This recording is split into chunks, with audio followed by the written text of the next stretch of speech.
Booted feet run down a long hallway as there are shouts and gunfire erupting through this pristine-looking hall.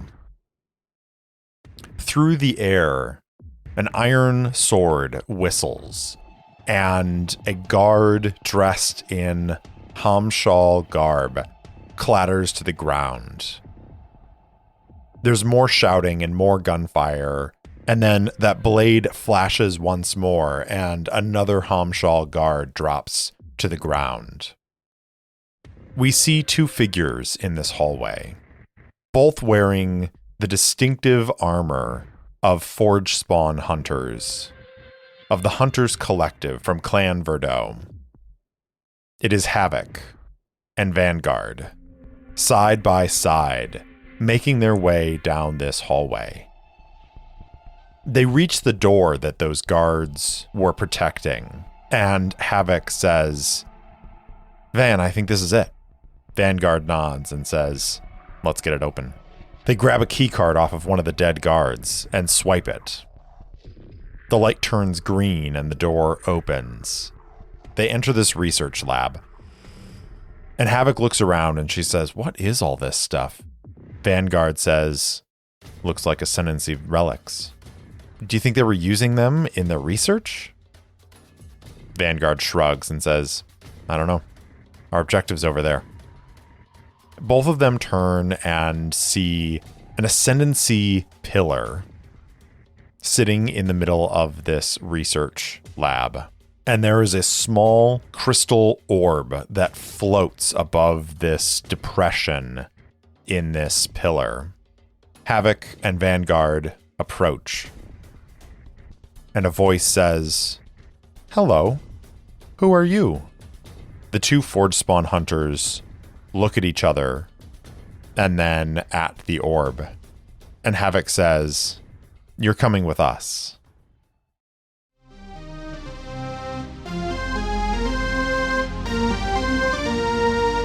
Welcome back for another episode of Errant Adventures, the solo actual play podcast where stories are told at the speed of dice. With me, Steve Morrison, your game master and solo player. Now come on, let's grab the dice and see where our story goes.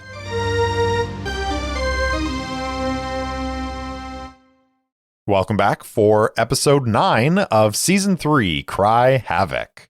Last time, Alexis Wolfe recovered supplies from Dr. Winter's lab after having defeated several soldiers of the Azure Court.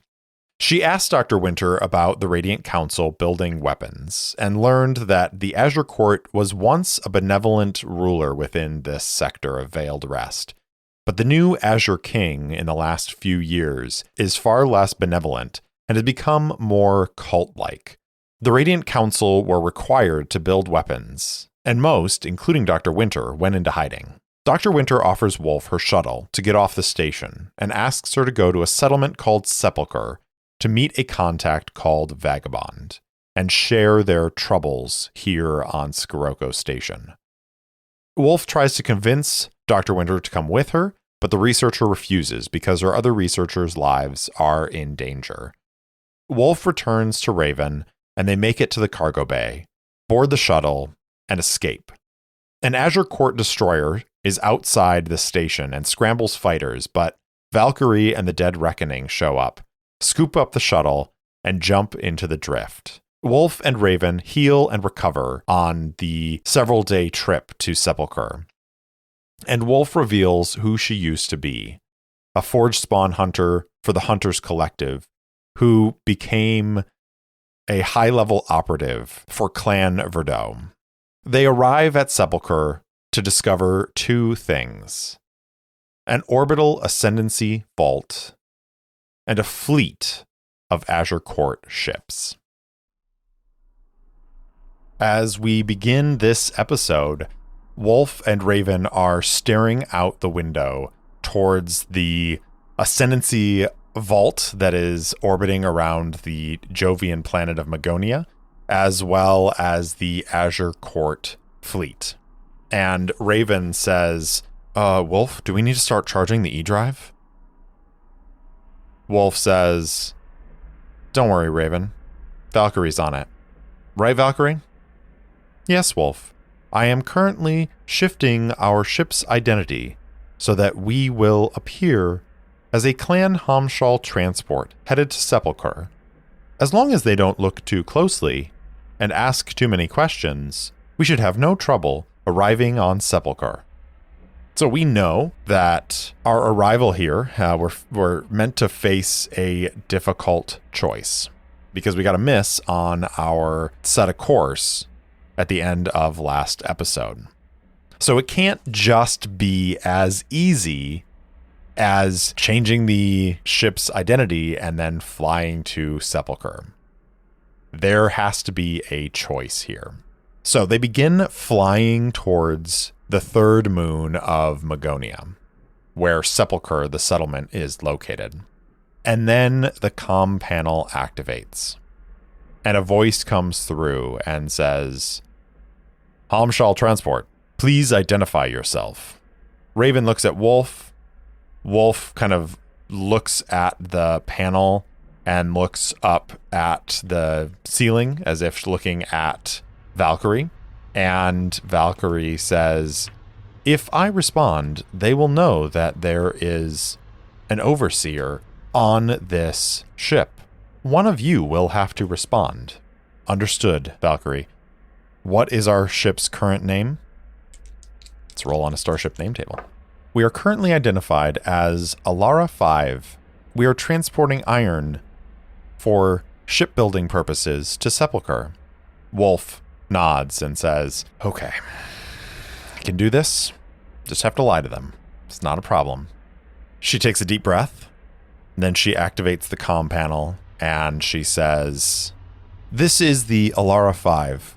We are transporting iron to Sepulcher for shipbuilding purposes. I can transfer over the work orders if that is necessary, but we are in a bit of a hurry, as we've been told that there's a high demand for these materials, and any delays will result in trouble for everyone involved.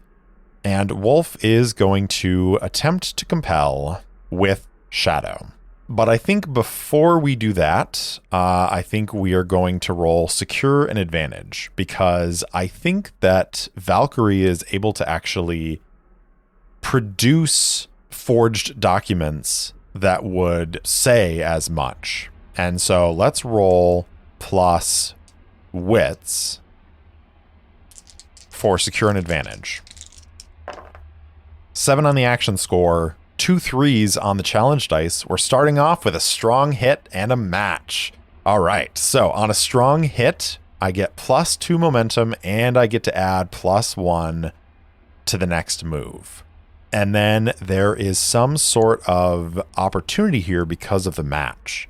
I feel like the obvious opportunity is that even though Wolfe doesn't know it, what she says is true, that there is a high demand because the Azure King is trying to build a fleet as quickly as possible.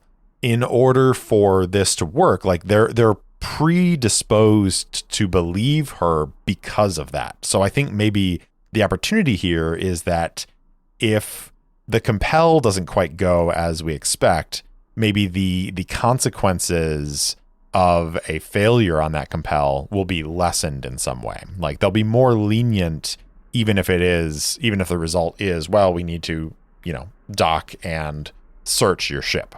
So let's roll our compel. This is going to be plus Shadow because Wolfe is lying. And her Shadow is 1, but she gets +1 for that Secure an Advantage. So we'll be rolling at +2 here. Okay, I was too quick to excitement, as I have a 4 on the action score and a 4 and an 8 on the challenge dice for a miss. So they refuse or make a demand that costs you greatly, pay the price. So I think an obvious demand would be that they dock and perform an inspection. But because we got that match on the Secure an Advantage and they're predisposed to accept that what Wolfe is saying is true, I think instead of them doing an inspection here in space, they're going to come back and say, very well, Alara 5, we will escort you to the planet and perform an inspection upon landing. Fall in with us and do not deviate from your course. Wolfe looks at Raven. They both kind of shrug a little bit, and then Wolfe says, "Thank you much." And the ship is going to progress towards Sepulcher. They have maybe like an hour or two to figure out how they're going to get out of this. So the question is, how are they going to get out of this? I think they've got two basic options, which is to land and undergo the inspection and try to basically jump the force that's coming in to inspect them. But that's also going to lead to questions when those people don't come back. Or they can try and break away and evade the scout and try to find an alternate way to the planet, whether that's going and hiding somewhere for a little bit and then changing up their identifier once more, or getting lost in traffic. I guess we should ask the question, how busy is Sepulcher? How much traffic is there coming and going from Sepulcher? And I feel as though it's probably not a quiet port, seeing as their contact is a shipwright, and it seems like this is the place where the fleet is being built. So I think it's probably likely that it's fairly busy here and that they could lose themselves in the traffic in this system. So let's ask the question. We think it's likely, so a 75 or less will be a yes here. 04. That is about as strong a yes as you can get on something like that. So it is incredibly busy here. So I think what happens is they fall in line with the Azure Court patrol ship, and they then start to filter into traffic headed towards Sepulcher. And maybe the third moon of Magonia is the only one that is really inhabitable in any way. And so all of the traffic is coming and going to that place. They're surrounded by other ships, and there is a complicated series of coordinates and trajectories streaming through the computer system that Raven is looking at and making micro adjustments. They continue flying through the system. They pass a point where now they can see around the curve of Magonia to where the third moon is orbiting. And orbiting around the moon itself is this massive shipbuilding platform. And there are ships being built all over it. And there are at least 4 or 5 ships under construction at this moment. And Wolfe and Raven can see those ships in various states of completion. Raven says, "Wolfe, I think I can outfly this patrol ship. If we get a little bit closer to the planet, traffic's going to get more dense. There are more transports coming and going than I've seen in a long time. Certainly more than have ever come to Scirocco Station at one time. If we can move fast, I think I can lose them. And if Valkyrie can do that thing again and change the identity of the ship, we might be able to lose them." Wolfe says, "All right, I trust you, Raven. Whenever you're ready." Wolfe is going to set up whatever she can to do to try and assist Raven in this. So I think we should face some danger here, because that seems to be what we're doing. We're attempting something risky.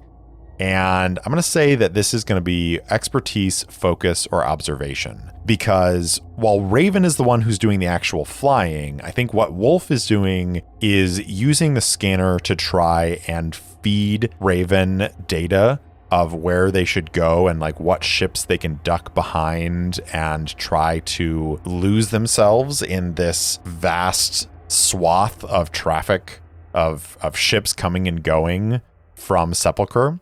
And so this is going to be expertise, focus, observation, rolling plus wits, which is +2. Here we go. 4 on the action score, a 1 and a 4 on the challenge dice for a weak hit. So on a weak hit, you succeed, but not without a cost. Make a suffer move at -1. The most obvious -1 suffer move for me here is that the ship takes a little bit of damage. So I'm going to knock our integrity down from 5 to 4, and let's envision this. They're not far out from Sepulcher when Raven makes their move. The Dead Reckoning is descending towards the moon's surface, and the Azure Court patrol ship is right behind it.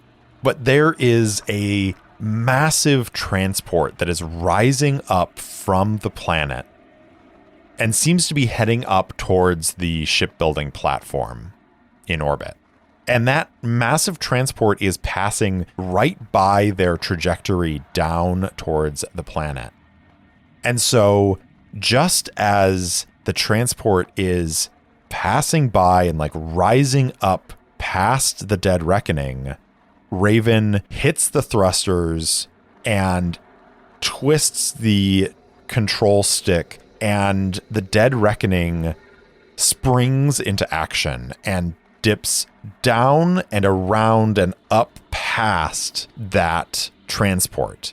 Raven fires the engines and burns them hard, and the Dead Reckoning climbs back up into the atmosphere faster than the Azure Court patrol ship can react.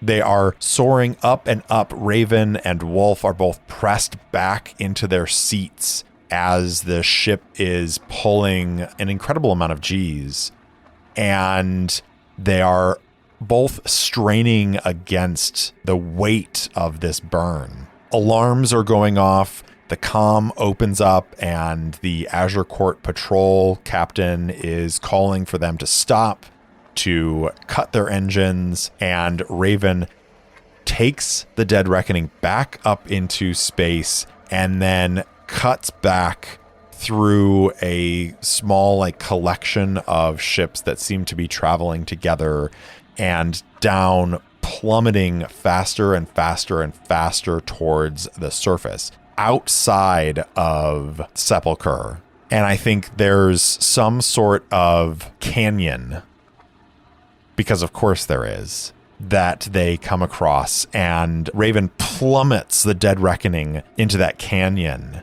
They are twisting and turning back and forth through this maze of branching passages. The Dead Reckoning is a much faster ship than the patrol boat. It is an advanced ship made in the finest Tarquin shipyards. And so the Dead Reckoning burns hot and fast. And they follow this canyon, and then at a certain point, Raven brings the ship up, and they're skimming just above the surface. And then they reach a place where then Raven says, "Is the identity changed?" Valkyrie says, "Yes, Raven. We are now the Phantom." Raven says, "Wonderful." And pulls the ship up and cuts the engine way back and has reoriented the Dead Reckoning so that they are on approach to Sepulcher from basically the opposite side of this city, this settlement. Throughout that intense maneuvering, they scraped a few times against the walls of the canyon, and the ship has sustained a little bit of damage, but the identity has changed. They threw off the patrol, and I think Raven and Wolfe both see on the scanner the patrol ship flying around in a circular orbit around the station, around the settlement, scanning for the Alara 5. The Dead Reckoning, now known as the Phantom, slips into Sepulcher, finds a place to land, and settles down. And now, a mid-roll ad break. We'll be back to the adventure in just a moment. I'd like you to join me on a journey into danger and mystery. Are you looking for an action and intrigue-packed solo RPG podcast? One that tells a compelling story and then pulls back the curtain. The Lone Adventurer is split 50-50. Half is a dramatic audiobook-style story set in a dark fantasy Magitech world, and half is a step-by-step guide. A guide to how the drama has been created, how solo RPGs work, and how you can create solo adventures of your own. M. Guns gave this review. I have listened to a few different iterations of fantasy storytelling, and this one rates at the top along with Me, Myself and I. And Mr. Pizzle had this to say, Carl has really knocked it out of the park with this one. Amazing production and pulls you into the story right off the bat. You can find The Lone Adventurer on the podcatcher of your choice, on YouTube or at theloneadventurer.podbean.com. The adventure is just getting started. I hope you'll join me. Once the ship settles down and they have performed all of the landing procedures, Wolfe turns to Raven and says, "Wow, I mean, don't get me wrong, I knew you could fly, but that was incredible."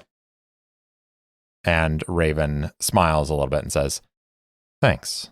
I appreciate that. It is my specialty, after all." Wolfe nods and says, "I can see why. Amazing. I'm going to go find this vagabond and make contact. I think you should stay with the ship. I doubt, based on how quickly we got out of Scirocco Station and made our way here, that they've been able to send a herald or anyone with information about us. But just in case, maybe I should go alone, in case I am recognized. That way you're not in danger again." Raven nods and says, "I'll stay here."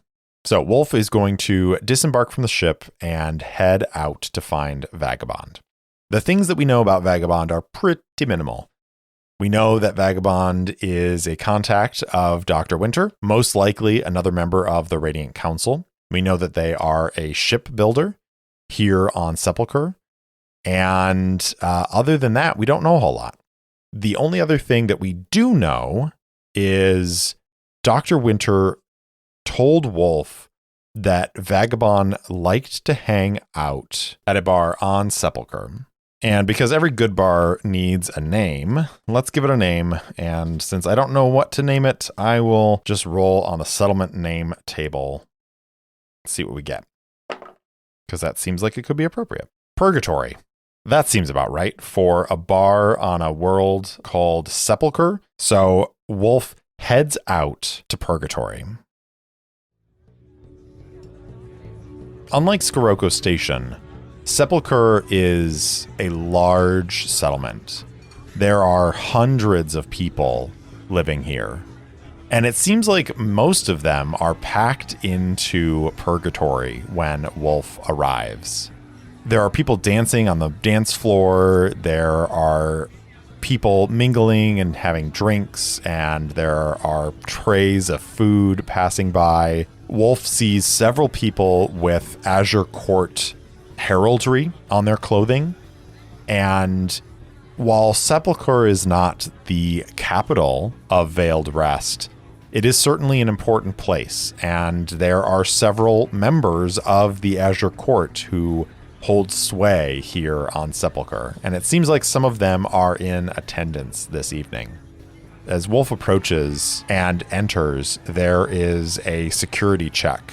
She has to turn over her laser pistol. However, one of the things about the Phantoms of the Azure Court is that they resolve disputes through formal duels.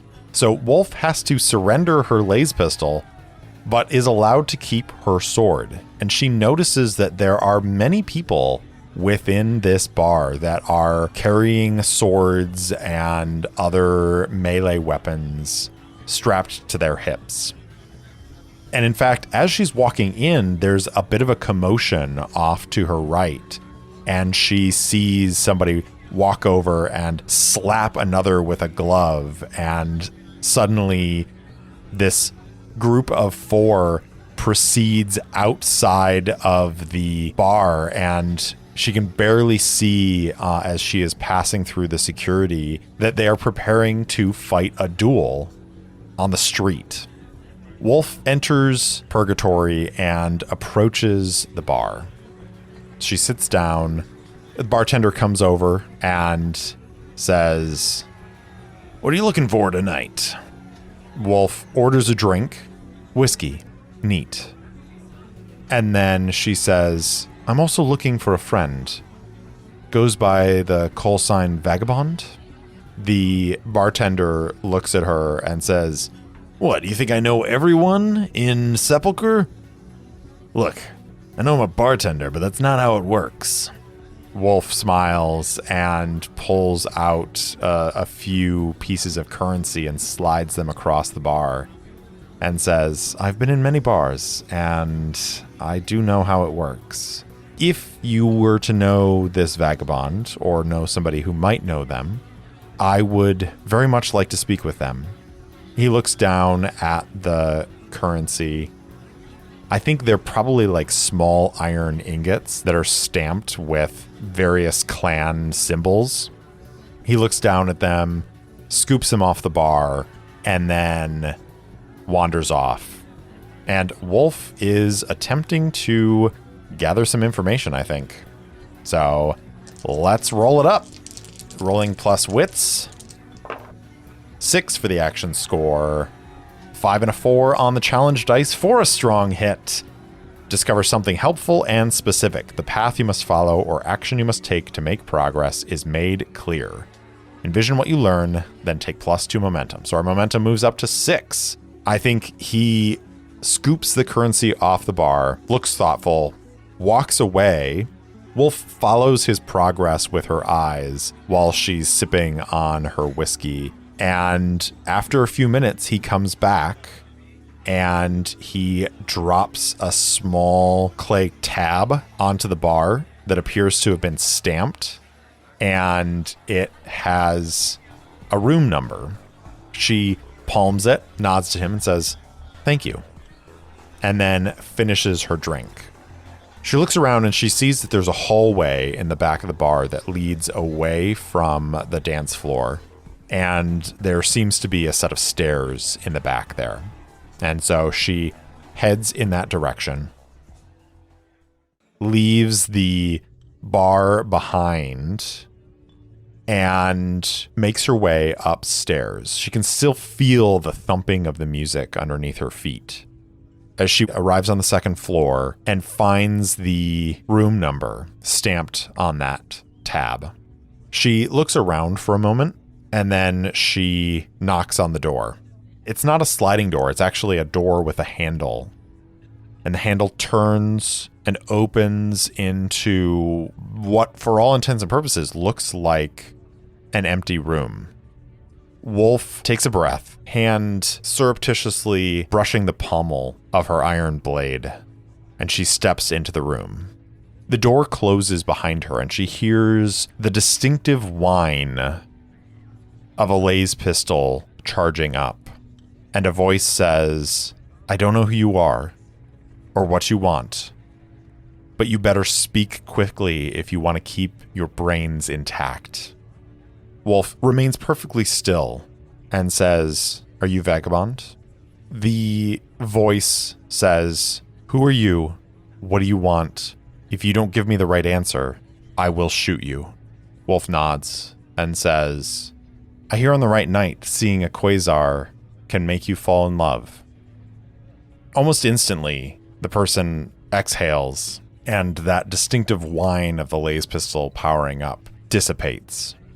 And then the figure steps around, and what does Wolfe see? Well, first of all, is this a man or a woman? 1 to 3 will be a man, 4 to 6 will be a woman, a 5. Say woman, and let's get a first look at Vagabond.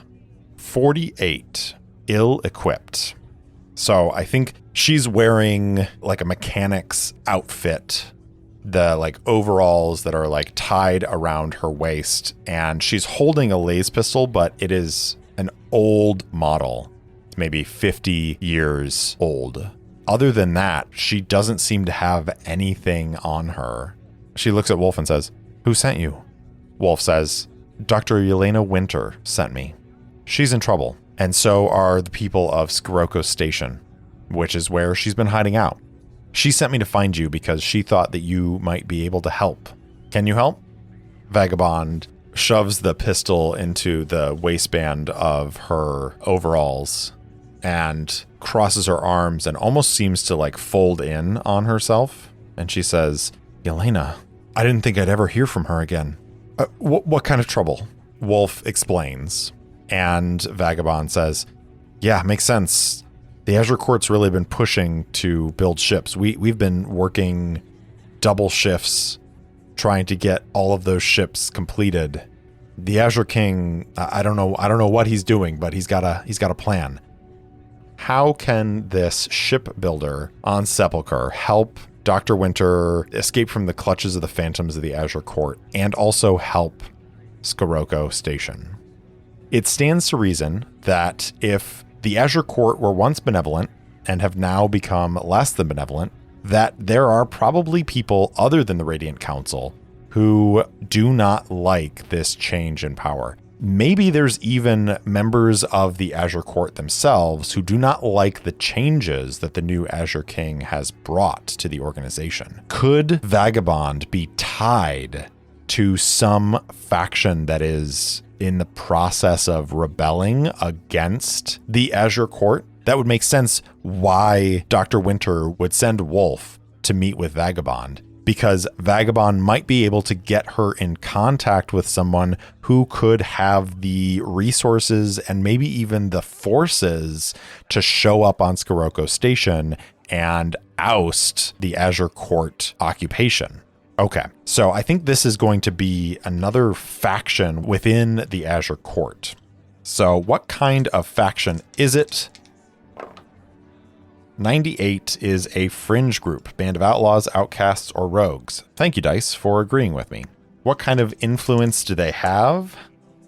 31, localized, marginal influence in a single sector. Okay, again, that makes sense. What kind of fringe group are they?